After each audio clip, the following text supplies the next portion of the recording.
কিস্তি জীবনে হবে না, মনে রাখিস। অবৈধ উপার্জনকারী তোর অভাব যাবে না, তোর কলিজায় কোনোদিন তৃপ্তি আসবে না। আমাদের মসজিদের 5,000 টাকার ইমাম, তার কিস্তি লাগে না, আর সে তার বিবি বাচ্চা নিয়ে রাস্তায়ও থাকে না, রাস্তায়ও থাকে না।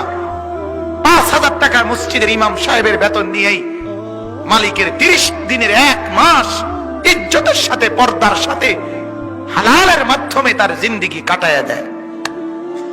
এক ওয়াক্ত নামাজও ছোটে না। হ্যাঁ, এজন্য আমার বাপ এটা ফিকির করেন, নিজেদের ছেলে, নিজেদের মেয়ে,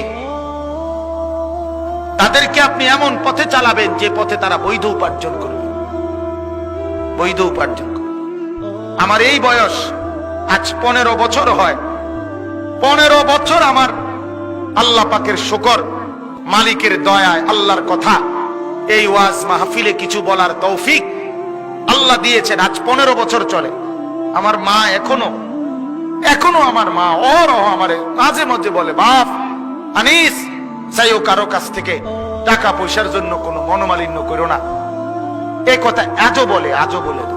ছোট্টবেলা থেকে যে বুঝ নিয়ে বড় হয়েছি, আজও সেই বুঝ নিয়েই আছি।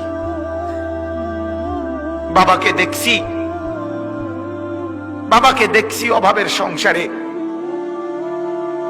27 দিন তারাবির নামাজ যেদিন শেষ হয়েছে, তারপর দিন একটা পাঞ্জাবির কাপড় কিনা দিছে আমারে। ঈদের দিনও সকালবেলা, আমি ঈদের দিন, আজ ঈদ ফজরের নামাজ পড়ে আমি টেইলারের দোকানে দাঁড়ায় ছিলাম। আমার পাঞ্জাবিটা তখনও সেলাই হয় নাই। আমি ঈদের নামাজে যাব কিভাবে? আমি সেই অভাবের সংসারে বড় হয়েছি।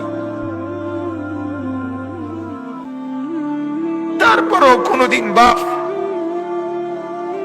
অবৈধ রোজগারের পিছনে যায় না। এক মসজিদের ইমামতি করছে 43 বছর। আব্বা এক মসজিদে নামাজ পড়াইছে, এক মসজিদ। 43 বছর এক মসজিদের ইমাম ছিল আমার বাপ। এটা বোঝা উচিত, নিজের সন্তানকে গুনাহের রোজগারের উপরে নামাই দিয়ে কেমনে সুখ আসবে?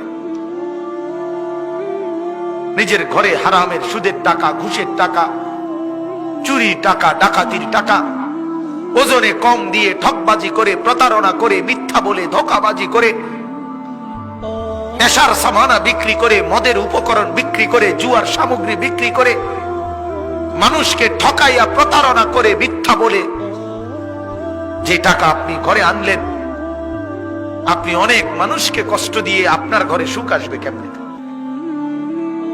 বলেন? আল্লাহ আমাদেরকে বুঝার তৌফিক দান করুন।